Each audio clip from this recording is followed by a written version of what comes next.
And now, it's time for another Dice Tower review with Tom Vasel. Today we're talking about YINSH, and this is an older game, and you can see my box here is all beat up and smattered around because this is a game that has seen a ton of play. I have used it in my classes at school. It is an abstract, two-player abstract game, which is yet another variation on 5 in a row. This is part of a series called the Gipf series, where the designer apparently was just randomly grabbing 5 letters and sticking them together to make words. YINSH. What does it mean? I don't know. Now, all his games have met critical acclaim. Some better than others. Some have more critical acclaim than others. I would venture to say this is the most popular, and in my opinion, this is by far the best of the series. And it's the most intuitive. It's the easiest to understand and the easiest to get into. But it is so good, so good, so good.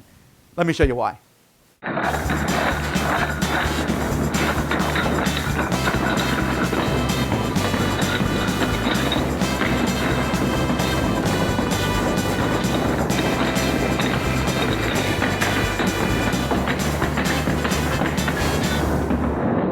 All right, so here we have the board. Now the board looks bland as all get out.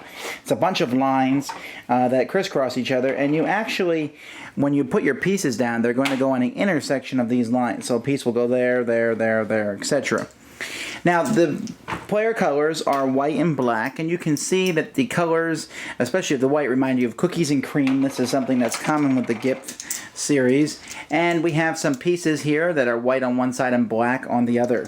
Now, what you're going to do at the beginning of the turn is take turns placing these rings in various spots in the board. Okay, I'm not setting up any kind of strategy here, but you will have that strategy on your turn. Let's say it's White's turn.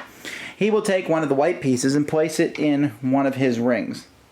So say he places it in this one. He then must move that ring in a straight line as far as he wants. He cannot jump over another ring. And then he's done. So then the black player goes and he does the same thing. The white player, they can move any ring they want. When they move, they are allowed to jump over these pieces here. But when they jump over pieces, they must stop at the first spot after jumping. So when they do that, they will turn over all the color pieces that they've crossed. Black then has the ability to do the same thing. White, of course, can jump back like this. Now, if black, for some reason, wanted to jump over both of these pieces here, they can do that. But then both pieces will switch. So you have to be careful because you might be setting your opponent up to do something. And so each of the players is going to move as time progresses, moving their different rings. You don't have to use the same ring each time. You can move any of the rings that you have on the board. But eventually, you're going to get to a point where you are going to get 5 pieces in a row. So let's say white, after moving, has 5 white pieces in a row. At that point, they take off those 5 white pieces from the board, and they must also remove one of their rings from the board. And you see there's a spot up here to put these rings. Now, when you take a ring off the board, you are at a disadvantage. You have fewer rings to move and block with. But at the same time, the first person to get 3 rings off the board is the winner of the game. So you try to get 5 in a row again. So basically, the first player to get 5 in a row 3 times is the winner of the game. Now, this does present some interesting strategies.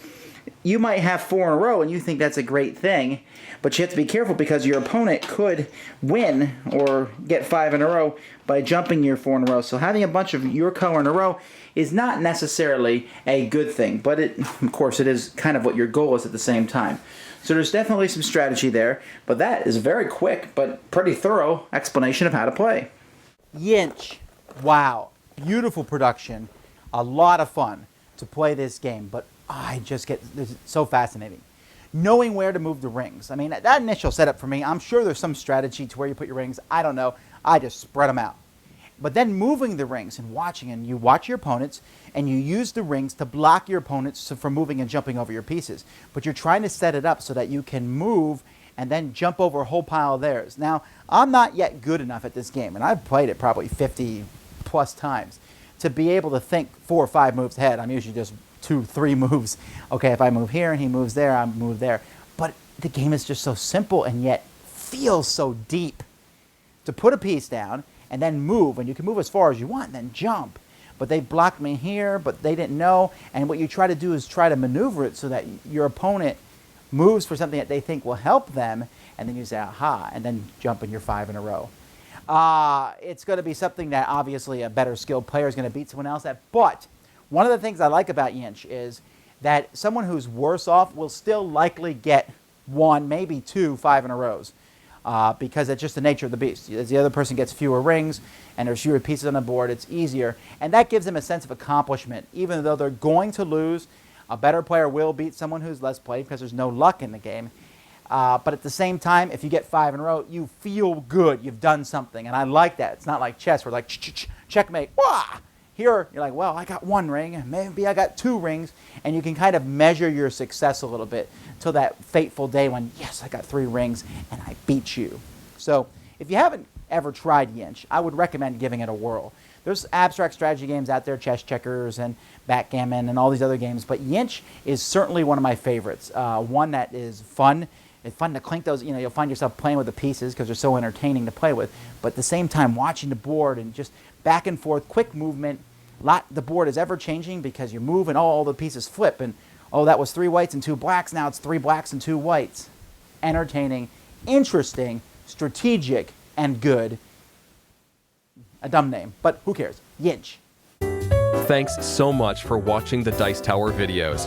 Find more great videos and reviews, as well as our top-rated audio podcast at Dicetower.com. You can also find the latest board game news at Dicetowernews.com.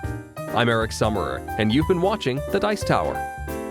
The Dice Tower is sponsored by Fun Again Games, the world's best game source. Fun Again Games has over 5,000 games available. Check them out at funagain.com.